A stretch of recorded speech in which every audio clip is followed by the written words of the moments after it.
ভক্তরা যারা যেতেন ঠাকুরের কাছে তাদের কাজ শেখাতেন হাতে কলমে। সাধারণ দৈনন্দিন ব্যাপারে যে অপটু, সর্বদা অমনোযোগী, তার ধর্মজীবনে উন্নতি কঠিন। এই মন নিয়েই তো তাকে পেতে হবে। মনেতে ফাঁকি, ভুল ভ্রান্তি থাকলে তাকে লাভ হয় না। একটা ফাটা কড়াই কিনে এনেছিল বলে যোগেন স্বামীকে তিরস্কার করেছিলেন। বলেছিলেন, দোকানদার কি ধর্মপুত্র যুধিষ্ঠির? সে তো তার জিনিস চালাবেই, তুই দেখে আনলি নে কেন? তোর তো চোখ আছে। তক্ষুনি আবার ফেরত পাঠান বদলে আনতে। ঠাকুরের কি দৃষ্টি! সব দিকে তিনি লক্ষ্য রাখতেন। একজন 10টার জায়গায় 6টা পান 1 পয়সা দিয়ে কিনেছিলেন। অমনি তিরস্কার। ঠকবি কেন? আনবি ঠিক, বেশি হয় অন্যকে বিলিয়ে দে, তবুও ঠকবি না। এর মানে আছে, ও একটা স্বভাব হয়ে যায়। কামিনী কাঞ্চনের বিষয়েও ঠকে যাবে শেষে। ঠকে যাওয়া স্বভাব হয়ে যায়। বলতেন কিনা প্রায়ই, ভক্ত হবি তো বোকা হবি কেন? পঞ্চবটিতে একজন ছাতা ফেলে এলো।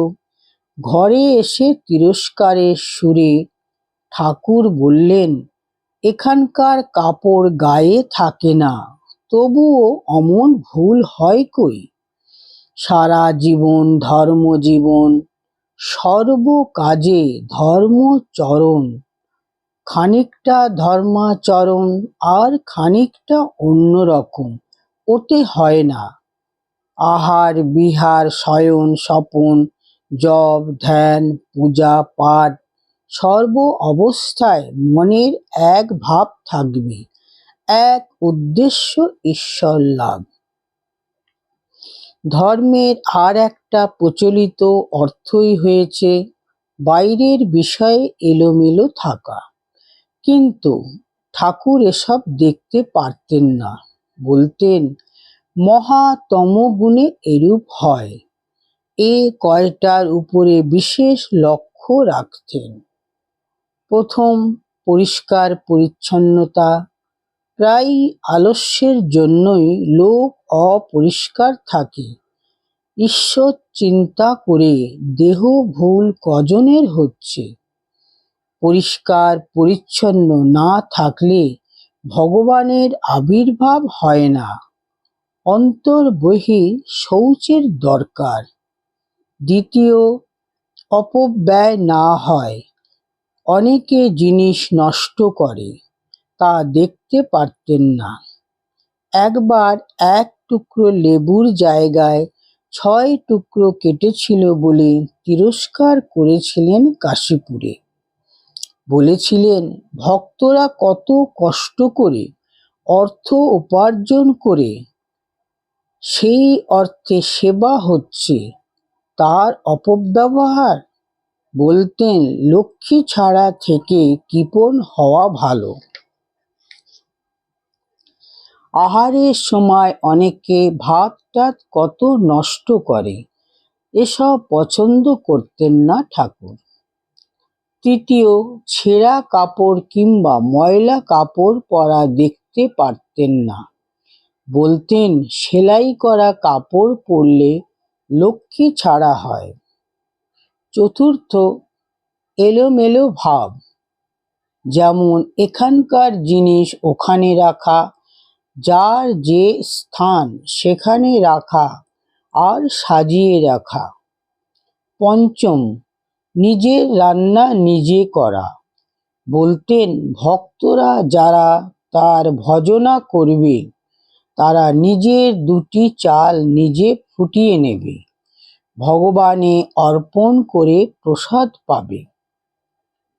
এতে পরের উপর নির্ভর করতে হয় না, আর সত্য হানিও হয় না। বলতেন, সর্ব অবস্থায় তার পূজা, কোনোটাই অবহেলা করা চলে না। আহার বিহার শয়ন চলন বলন সর্বদা সর্ববস্তুতে তার অনুধ্যান, তবে তো ধর্ম। ঠাকুর শ্যামপুকুরের বাড়িতে এসেই ভাঁড়ারে ঢুকলেন। হাড়ের নিচে বিড়ে নাই, উপরে সরা নাই দেখে তৎক্ষণাৎ বাজারে পাঠালেন পয়সা দিয়ে। তিনি এলোমেলো ভাব পছন্দ করতেন না, সব সাজগোজ করে রাখতে বলতেন। যেখানে যা রাখার দরকার ঠিক সেখানে তা রাখতে বলতেন। এদিকে দিনরাত মুহুর্মুহু সমাধি, পরনে কাপড়ের ঠিক নাই, কিন্তু ব্যবহারিক বিষয়ে এত দৃষ্টি। ঠাকুর বলতেন, যে নুনের হিসাব করতে পারে সে মিছরির হিসাবও করতে পারে। ফলহারিণীর পূজার রাত্রিতে দক্ষিণেশ্বরে বিদ্যা সুন্দর পালা যাত্রা গান হয়েছিল। পরদিন যাত্রাওয়ালারা ঠাকুরের ঘরে এসেছে। যে বিদ্যা সেজেছিল তার পাঠ শুনে ঠাকুর খুব সন্তুষ্ট হয়েছিলেন। তাকে বলেছিলেন, দেখো, যে একটা বিষয়ে ভালো, নাচ গান বাজনায়, সে ইচ্ছা করলে ভগবানের পথেও ভালো হতে পারে। মোড় ফিরিয়ে দিলেই হলো। শক্তি তো একটাই, তাই সবই বিদ্যা, কোনোটাই অবহেলা করবার জো নাই। যেটুকু করতে হবে ভালো করে করা উচিত। সাত্ত্বিক কর্মী নিজের জন্য কিছু করবে না, সব ভগবানের জন্য। বাড়িঘর জিনিসপত্র নিজের ব্যবহারের সব সাজিয়ে গুছিয়ে রাখতে হয়। সর্বত্র সর্বদা পূজা কিনা। ঠাকুর তিনটি বিষয়ে ভক্তদের সাবধান করে দিয়েছিলেন। প্রথমটি, উদার দৃষ্টি নিতে হয়। দোষ গুণে মানুষ, এটা স্মরণ রাখতে হয়।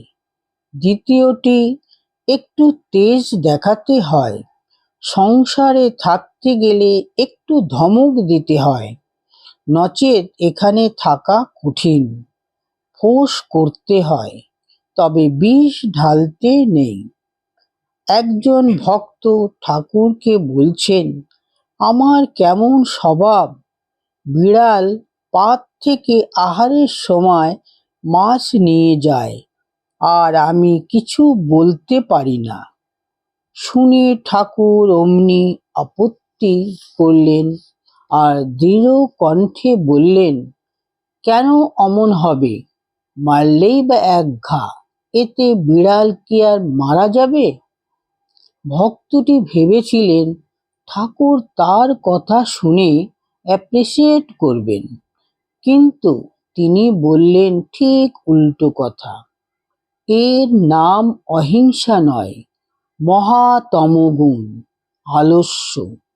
তৃতীয়, কারো ভিতর বেশি দোষ দেখতে পেলে দূর থেকে নমস্কার করবে।